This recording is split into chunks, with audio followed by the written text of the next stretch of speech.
ഭൂതകാലത്ത് നമ്മുടെ കർത്താവ് നമുക്ക് വേണ്ടി അനുഭവിച്ച നൊമ്പരങ്ങൾ, നമുക്ക് വേണ്ടി അനുഭവിച്ച വേദന, നീ ദൈവപുത്രനാണെങ്കിൽ ക്രൂശിൽ നിന്ന് ഇറങ്ങി വാ എന്ന് പറഞ്ഞ് അവനെ പരിഹസിക്കുമ്പോൾ, അവൻ്റെ മുഖത്ത് തുപ്പുമ്പോൾ, ചാട്ടവാറുകൊണ്ട് നമ്മുടെ കർത്താവിനെ അടിക്കുമ്പോൾ, മാത്രമല്ല ഒരു കുന്തമെടുത്ത് അവൻ്റെ നെഞ്ചിൽ കുത്തിക്കയറ്റി ആ രക്തം, അവസാനത്തെ തുള്ളി രക്തം വരെ, രക്തം വാർന്നൊഴിഞ്ഞ് വീണ്ടും വെള്ളം പുറപ്പെടുന്ന ആ സാഹചര്യം വരെ രൂപപ്പെട്ട് വന്ന് നമ്മെ കർത്താവ് സ്നേഹിച്ച ആ സ്നേഹത്തെക്കുറിച്ചുള്ള അനുസ്മരണമാണ് വിശുദ്ധ തിരുമേശ. ഹല്ലേലൂയ. അതുകൊണ്ടാണ് നമ്മളത് കുറ്റമറ്റ മനസ്സാക്ഷിയോടുകൂടെ ഇതിനോട് സമീപിക്കണം എന്ന് വേദപുസ്തകം പറയുന്നത്. കാരണം നമ്മുടെ കർത്താവ് കാൽവറിയിൽ കിടന്നുകൊണ്ട് പറഞ്ഞത് ഇവനൊക്കെ അനുഭവിക്കുമെന്നല്ല, ഇവർ ചെയ്യുന്നത് എന്തെന്നറിയായികയാൽ ഇവരോട് ക്ഷമിക്കണമേ എന്നുള്ളതാണ്.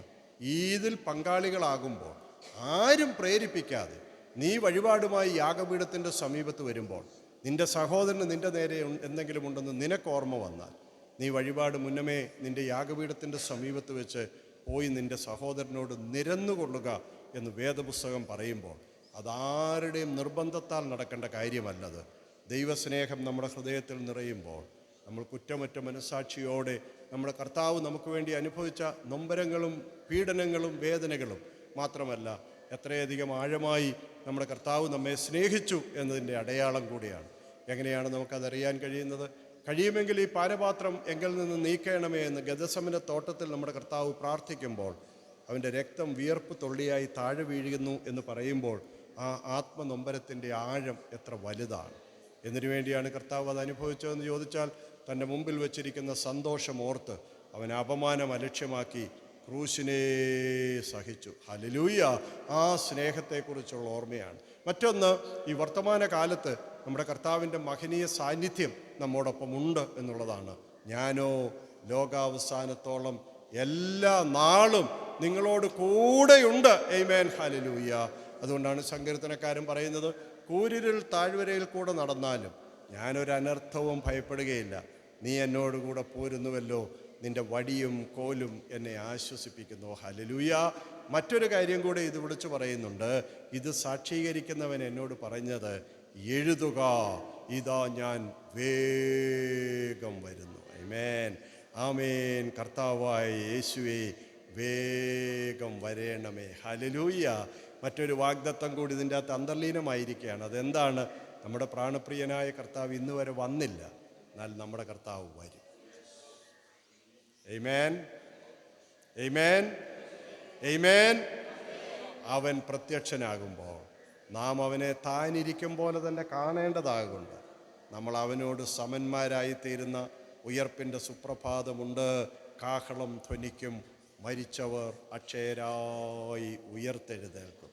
നമ്മുടെ ആ മനസ്സിലെ ഞരക്കങ്ങൾ മാറ്റപ്പെടുന്ന, നമ്മുടെ ജീവിതത്തിൻ്റെ നൊമ്പരങ്ങൾ മാറ്റപ്പെടുന്ന, നമ്മുടെ രോഗം പൂർണ്ണമായി മാറ്റപ്പെടുന്ന, നമ്മുടെ നിരാശ പൂർണ്ണമായി മാറ്റപ്പെടുന്ന, നമ്മുടെ കണ്ണിൽ നിന്നവൻ കണ്ണുനീരെല്ലാം തുടച്ചു കളയുന്ന നമ്മുടെ കർത്താവിൻ്റെ ആ മടങ്ങിവരവിൻ്റെ ദിവസമാണ് ഒരു ദൈവപൈതലിൻ്റെ ജീവിതത്തിലെ ഏറ്റവും വലിയ പ്രത്യാശ. അപ്പോൾ ഈ വെള്ളിയാഴ്ച ദിവസം ഈ ശുശ്രൂഷയിൽ പങ്കാളികളാകുമ്പോൾ നമ്മുടെ അന്തരാത്മാവ് വീണ്ടും വീണ്ടും ഉണർത്തപ്പെടുകയാണ്. ഞങ്ങളുടെ പ്രാണപ്രിയനായ കർത്താവ് ഇന്നയോളം വന്നില്ല, എന്നാൽ അവൻ വരും. ഹല്ലേലൂയ. നമ്മുടെ കർത്താവ് വരും. നമ്മുടെ കർത്താവിനെ വരവിനെ നമ്മൾ ബന്ധപ്പെടുത്തുന്നവരാകുവാനാണ് വേദപുസ്തകം നമ്മെക്കുറിച്ച് ആഗ്രഹിക്കുന്ന. അവൻ്റെ വരവിനു വേണ്ടി നമുക്ക് കാത്തിരിക്കാം. ബന്ധപ്പാടോടുകൂടെ നമുക്ക് ദൈവസന്നിധിയിലായിരിക്കാം. ഹല്ലേലൂയ. മനുഷ്യൻ തന്നെത്താൻ ശോധന ചെയ്തിട്ട് വേണം ഈ അപ്പം തിന്നുകയും പാനപാത്രത്തിൽ നിന്ന് കുടിക്കുകയും ചെയ്യുവാൻ. തിന്നുകയും കുടിക്കുകയും ചെയ്യുന്നവൻ ശരീരത്തെ വിവേചിക്കാഞ്ഞാൽ തനിക്ക് ശിക്ഷാവിധി തിന്നുകയും കുടിക്കുകയും ചെയ്യുന്നു. ഇത് ഹേതുവായി നിങ്ങളിൽ പലരും ബലഹീനരും രോഗികളുമാകുന്നു, അനേകരും നിദ്ര കൊള്ളുന്നു. നാം നമ്മെ തന്നെ വിധിച്ചാൽ വിധിക്കപ്പെടുകയില്ല. വിധിക്കപ്പെടുന്നുവെങ്കിലോ നാം ലോകത്തോടുകൂടെ ശിക്ഷാവിധിയിൽ അകപ്പെടാതിരിക്കേണ്ടതിന് കർത്താവ് നമ്മെ ബാലശിക്ഷ കഴിക്കുകയാകുന്നു. ആമേൻ. നാം നമ്മെ തന്നെ ശോധന ചെയ്യുക വേദപുസ്തകത്തിൻ്റെ ഒരു അടിയന്തര ആവശ്യമാണത്. ആമേൻ. ഹല്ലേലൂയ. എൻ്റെ ജീവിതം എങ്ങനെ, എൻ്റെ സംഭാഷണം എങ്ങനെ, എൻ്റെ പ്രവർത്തനങ്ങൾ എങ്ങനെ, എൻ്റെ ഇടപാടുകൾ എങ്ങനെ, എൻ്റെ പൊതുവായ ജീവിതം ഏത് നിലവാരത്തിലായിരിക്കുന്നുവെന്ന് ഞാൻ എന്നെ തന്നെ ശോധന ചെയ്യുന്ന ഒരു സന്ദർഭമാണിത്. ഹല്ലേലൂയ. കർത്താവിൻ്റെ ദാസന വേദഭാഗം ഇവിടെ വായിക്കും. കൊരിന്ത്യർക്ക് എഴുതിയ 1-ാം ലേഖനം 11-ാം അധ്യായം 23 മുതൽ 32 വരെയുള്ള ഭാഗങ്ങൾ കർത്താവിൻ്റെ ദാസൻ ഇവിടെ വായിക്കുമ്പോൾ നമുക്ക് നമ്മെ തന്നെ ശോധന ചെയ്തുകൊണ്ട് ദൈവസന്നിധിയിലായിരിക്കാം. കർത്താവ് നമ്മെ അനുഗ്രഹിക്കട്ടെ.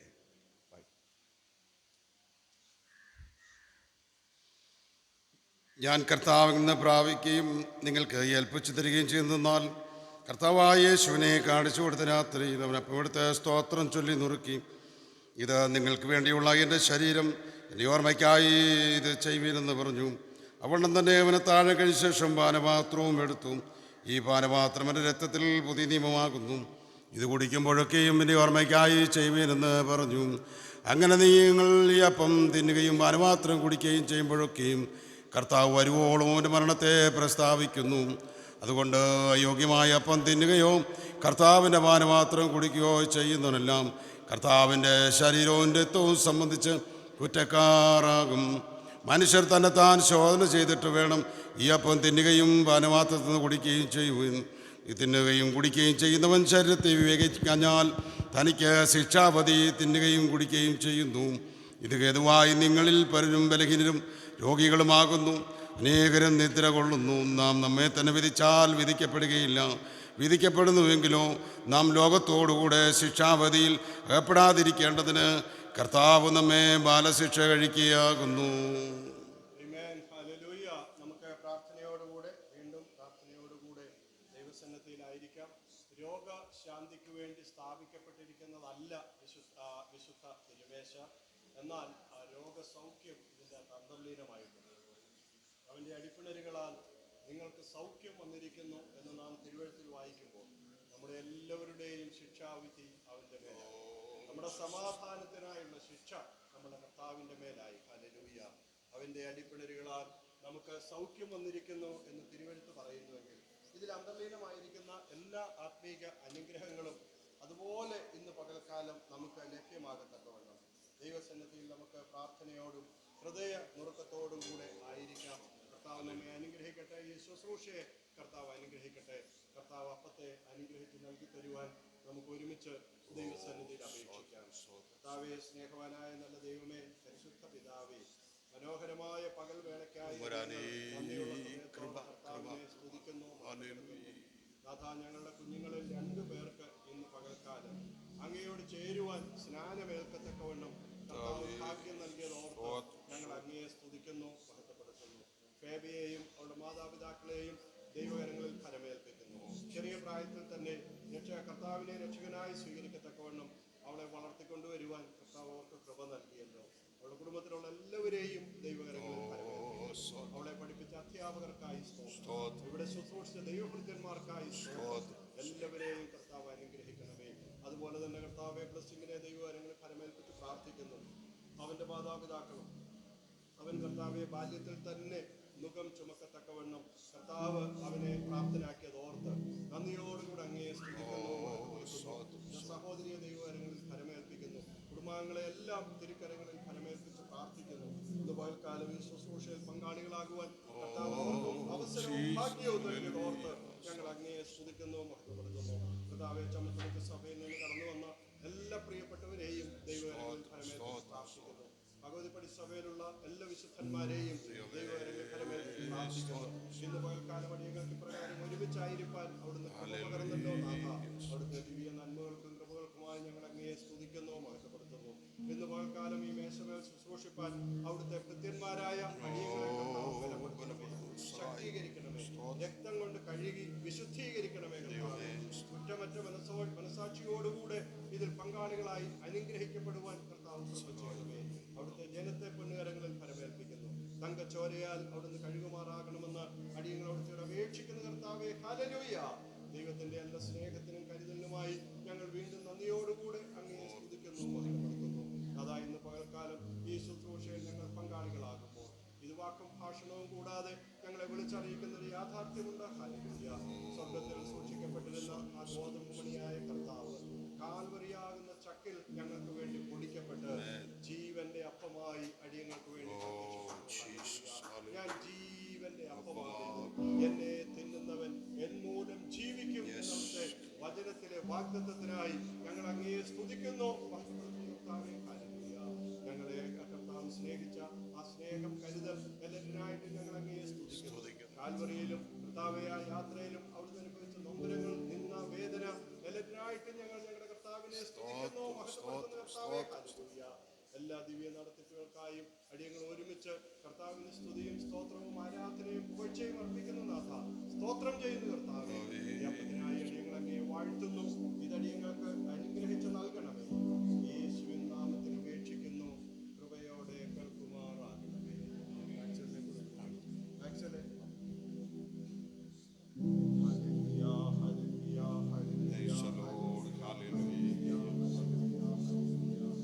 നമ്മുടെ കർത്താവായ യേശുവിനെ കാണിച്ചു കൊടുത്ത രാത്രിയിൽ hallelujah, hallelujah, hallelujah, hallelujah, hallelujah, hallelujah, hallelujah, hallelujah, hallelujah.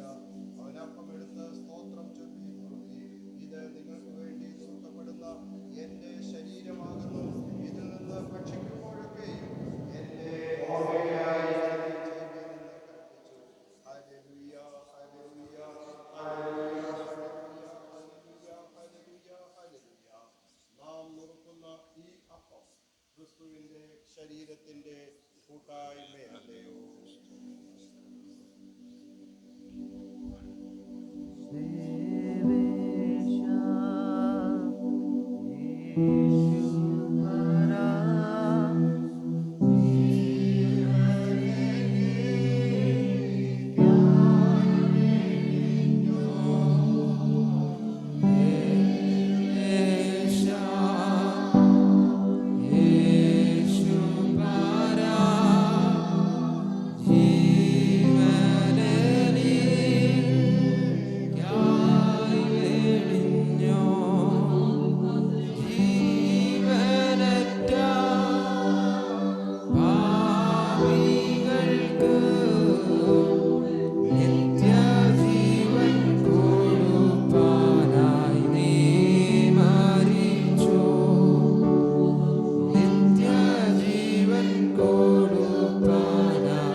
ദാസന്മാരുടെ കണ്ണുകൾ യജമാനന്റെ കൈകളിലേക്ക് എന്നതുപോലെ, ദാസിമാരുടെ കണ്ണുകൾ യജമാനത്തിയുടെ കൈകളിലേക്ക് എന്നതുപോലെ ഞങ്ങളുടെ സഹായം വരുന്ന പർവ്വതത്തിലേക്ക് ഞങ്ങൾ നോക്കുന്നു.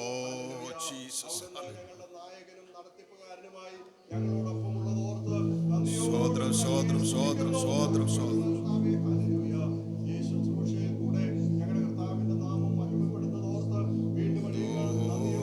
സ്തോത്രം ചെയ്യുന്നു. സ്തുതിക്കുന്നു, മഹത്വപ്പെടുത്തുന്നു. ഹല്ലേലൂയ. ഇന്ന് പകൽക്കാലം ഈ ആത്മീക ശുശ്രൂഷയിൽ നിങ്ങൾ പങ്കാളികളാകുമ്പോൾ ഈ പാനപാത്രം ഞങ്ങളോട് വിളിച്ചറിയിക്കുന്ന ഒരു യാഥാർത്ഥ്യമുണ്ട്. ആബേലിന്റെ രക്തത്തെക്കാൾ ഗുണകരമായി സംസാരിക്കുന്ന പുണ്യാകരത്തിൽ ഹല്ലേലൂയ. ആബേലിന്റെ രക്തം പ്രതികാരത്തിനായി ദാഹിക്കുമ്പോൾ ഇവർ ചെയ്യുന്നത് എന്തെന്നറിയായികയാൽ ഇവരോട് ക്ഷമിക്കണമേ എന്ന് പ്രാർത്ഥിച്ച കർത്താവിന്റെ ആത്മാവിനാൽ ഞങ്ങളെ നിറയ്ക്കണമേ നാഥ. അവിടുത്തെ മനസ്സും ഹൃദയവും ഞങ്ങൾക്ക് നൽകി തന്ന് കർത്താവ് ഞങ്ങളെ നടത്തുവാൻ തിരുക്കരങ്ങളിൽ ഫലമേൽപ്പിച്ച് പ്രാർത്ഥിക്കുന്ന കർത്താവേ ഹല്ലേലൂയ. ഈ പാനപാത്രത്തിനായി അടിയങ്ങളെ വാഴ്ത്തുന്നു. ഇത് അടിയങ്ങൾക്ക് അനുഗ്രഹിച്ച് നൽകണമേ. യേശുവിൻ നാമത്തിൽ അപേക്ഷിക്കുന്നു, കൃപയോടെ കേൾക്കുമാറാകണമേ. Hallelujah, hallelujah, hallelujah, hallelujah, hallelujah, hallelujah. അവനും തന്നെ അവൻ പാനപാത്രവും കരങ്ങളിലെടുത്തു. ഇത് നിങ്ങൾക്ക് വേണ്ടി ചൊരിയപ്പെടുന്ന എൻ്റെ രക്തത്തിൽ പുതിയ നിയമമാകുന്നു. ഇതിൽ നിന്ന് കുടിക്കുമ്പോഴൊക്കെയും എൻ്റെ ഓർമ്മയ്ക്കായി ഇതിനെ ചെയ്യുകയെന്ന് കൽപ്പിച്ചു. Hallelujah, hallelujah, hallelujah, hallelujah. ആ അനുഗ്രഹിക്കുന്ന ഈ അനുഗ്രഹപാത്രം ക്രിസ്തുവിൻ്റെ രക്തത്തിൻ്റെ കായ്മയല്ലയോ. ഹല്ലേലൂയ. ആമേൻ. കരകൾ തീർത്തു നരരെ രക്ഷിച്ചിടുവാൻ സർവപാപ കരകൾ തീർത്തു നരരെ രക്ഷിച്ചിടുവാൻ പൂർവിനാഥൻ യേശുദേവൻ ചൊരിഞ്ഞ തിരുരക്തമേ.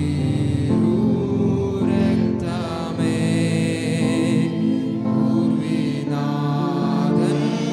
യേശുദേവൻ ചൊരിഞ്ഞ തിരുരക്തമേ. യേശുവോടി ലോകർ ചെയ്ത ലോക നീയന്നുള്ളമേ. യേശുവോടി ലോകർ ചെയ്ത ലോക നീയന്നുള്ളമേ.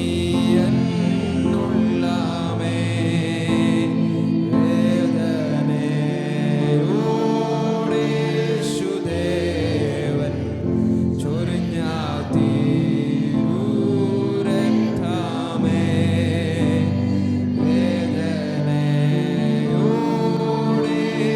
വേദനയോടേശുദേവൻ ചൊരിഞ്ഞ തിരുരക്തമേ.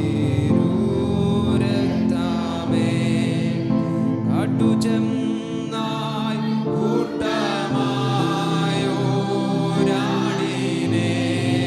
പീഡിച്ചപ്പോൾ കാട്ടുചെന്നായി കൂട്ടമായോരാടിനെ പീഡിച്ചപ്പോൾ കൂട്ടമായി ദുഷ്ടരടിച്ച പോൽ ചൊരിഞ്ഞ രക്തമേ. കൂട്ടമായി ദുഷ്ടരടിച്ച പോൽ ചൊരിഞ്ഞ രക്തമേ. കർത്താവ് ഈ പാനപാത്രത്തെയും അനുഗ്രഹിച്ച് നൽകിയതോർത്ത് നമ്മുടെ വിശുദ്ധ കരങ്ങളെ ഉയർത്തി ദൈവത്തെ സ്തുതിക്കാം. ഹല്ലേലൂയ. ഇതാ മേശമേൽ അപ്പവീഞ്ഞുകൾ ശേഷിച്ചിരിക്കുന്നു. അതെന്തിനെ വിളിച്ചറിയിക്കുന്നു എന്ന് നമുക്കറിയാം. നമ്മുടെ അസ്ഥിയിൽ നിന്ന് അസ്ഥി, നമ്മുടെ മാംസത്തിൽ നിന്ന് മാംസമായ അനേക പ്രിയപ്പെട്ടവർ ഇനിയും ഈ കൃപയ്ക്ക് കൂട്ടവകാശികളായി തീരുവാനുണ്ട്. നമ്മുടെ കർത്താവിൻ്റെ വരവ് താമസിച്ചാൽ അങ്ങനെയുള്ളവരും നമ്മോടൊപ്പം ചേർന്ന് വന്ന് ഈ അനുഗ്രഹീതമായ ശുശ്രൂഷയിൽ പങ്കാളികളാകുവാനും അനുഗ്രഹിക്കപ്പെടുവാനും നമുക്ക് ദൈവസന്നിധിയിൽ അപേക്ഷിക്കാം. നാം തൻ്റെ തിരുസന്നിധിയിൽ വിശുദ്ധരും നിഷ്കളങ്കരുമാകേണ്ടതിന് അവൻ ലോകസ്ഥാപനത്തിന് മുന്നമേ നമ്മെ ക്രിസ്തുവിൽ തിരഞ്ഞെടുത്തു. മുമ്പേ നാം ജനമല്ലാതിരുന്നവർ ഇപ്പോഴോ ദൈവത്തിൻ്റെ ജനം തന്നെ.